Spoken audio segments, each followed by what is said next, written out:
Welcome to Aspire. In this training video, you will learn the basics of how to establish and successfully run your Aspire program.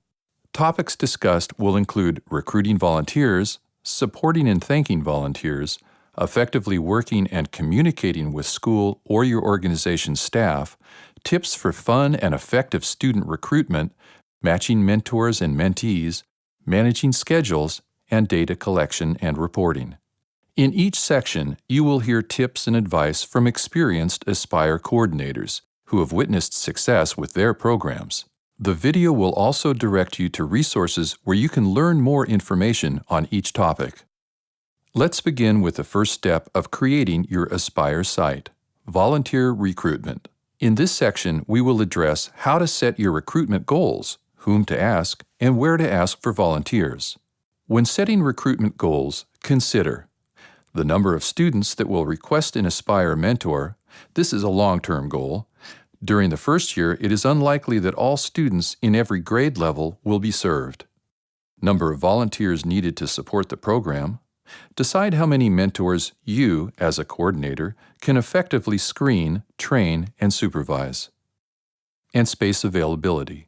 Determine available meeting places for students. Remember that volunteers and students must meet at your school or organization and only when staff is present.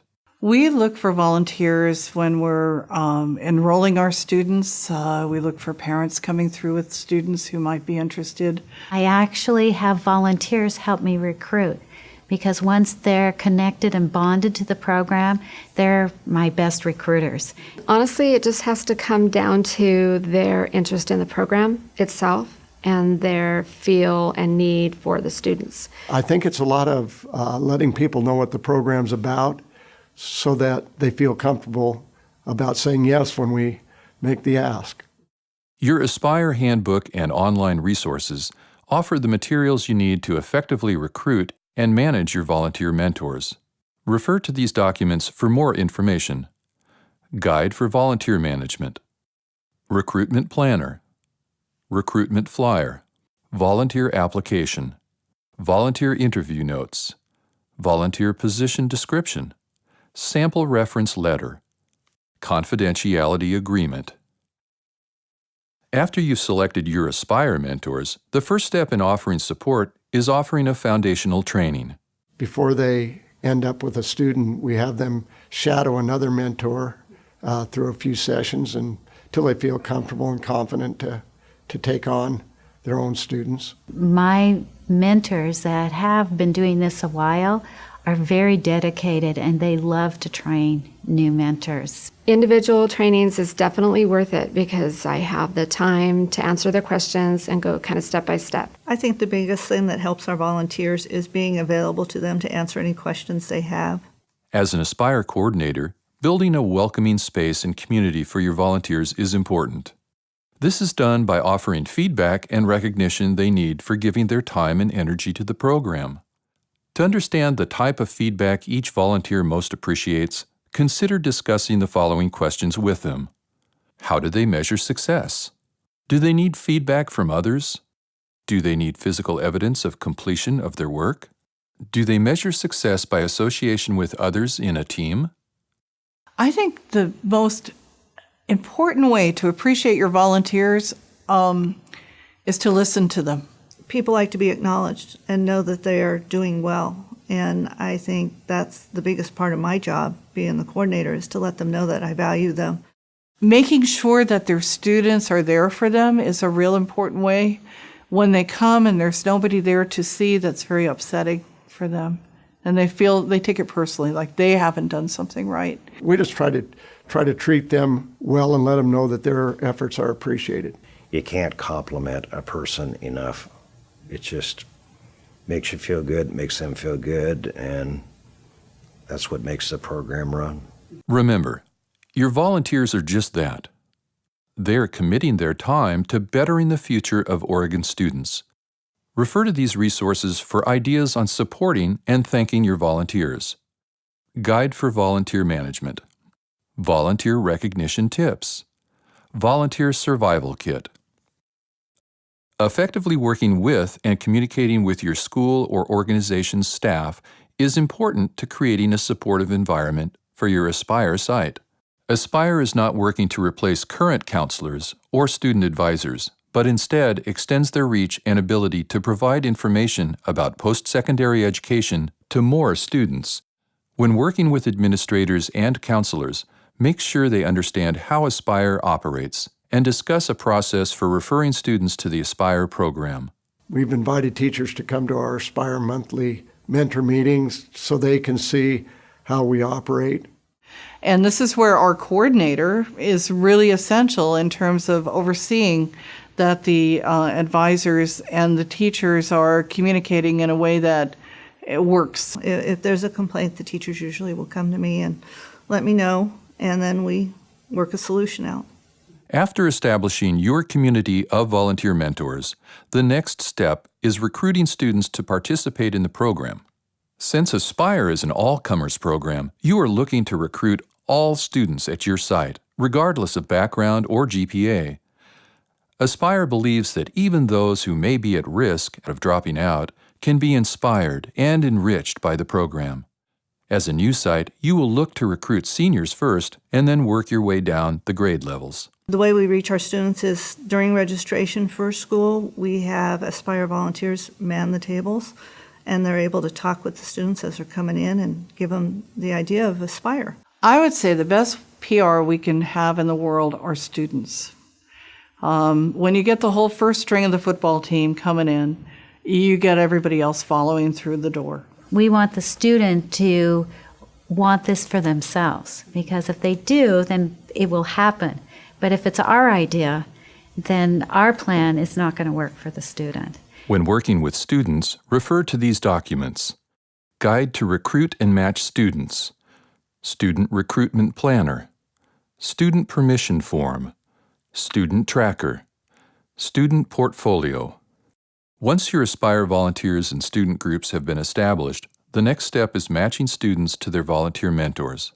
Some matches between students and mentors will be based on scheduling and availability, while more meaningful matches are based on common interests.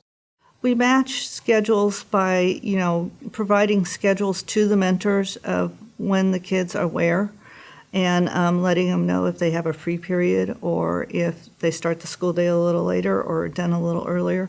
We let them know that those are good times to meet with their mentor. And if those mentors, have those times available, then we tend to match them up. There's individuals that we know if they're not college bound or something, maybe you get somebody that's more in a technical field. We had a doctor for a while, and so we always had one or two kids that wanted to be doctors, so just kind of a natural connection there. Effectively matching your volunteers and students will create meaningful experiences for both groups in your program. Use these resources as reference: Guide to Recruit and Match Students, Volunteer Student Matching Form, Student Portfolio, Volunteer Student Contract. Managing schedules between volunteers and students is key to ensuring success at your Aspire site. Since meetings between your volunteers and students will happen on-site during operational hours, it is important to match schedules with each party. What happens is when the student comes to us, they give us a permission form, we pull their class schedule, and then we connect it with the volunteers. We have it set up on our Summit Career website under Aspire that they can ask for a visit through email, and they can email personally, or they can email their mentor, and the mentor will email me and put it on the schedule. The communication is up to the volunteers a lot. It's the best way for us to connect the two schedules. The key to managing schedules is to find what works for you. Make sure to refer to your guide for volunteer management for the student matching and volunteer matching questionnaires. As an Aspire coordinator, it is important to collect data throughout the school year to determine the success of your program, while also making sure it runs smoothly and effectively. Knowing what data to collect, the tools and systems available, and how to report your data is crucial. We will cover 3 topics. What data should you collect? What tools and systems should you use to collect information? How should you report your data? Well, we collect data on the amount of times that the mentors meet with the students. We keep track of their applications for college, whether they get accepted or not. We keep track of the scholarships that they're awarded. I track that all on a spreadsheet, and I keep that in a folder on my desk. And so a volunteer can come and pull that out. When I'm speaking to the folks who have money, I really like to use numbers in terms of we've reached 120 students this year with our advisors. We worked with 70 out of 90 seniors who graduated, and we had 50 out of those 90 definitely going somewhere by May. And Aspire offers you many tools and systems to track your volunteers and students, helping to create meaningful reports at the end of the year. Tools available to you include sign-in sheets for meetings, student trackers, annual surveys for students and volunteers due in May, progress report spreadsheet to help you track the information needed for reporting in January and May, student participation lists, and the volunteer portal for eAspire sites. Beyond these resources, the Aspire staff will work with you to develop your reporting and data collection system and provide guidance throughout the year. Thank you for watching this video of best practices from Aspire coordinators around the state. We hope this information is useful to your Aspire site. The program would not be possible without the dedication and support of our site coordinators and volunteers. For additional resources, visit the Aspire website or contact your Aspire staff.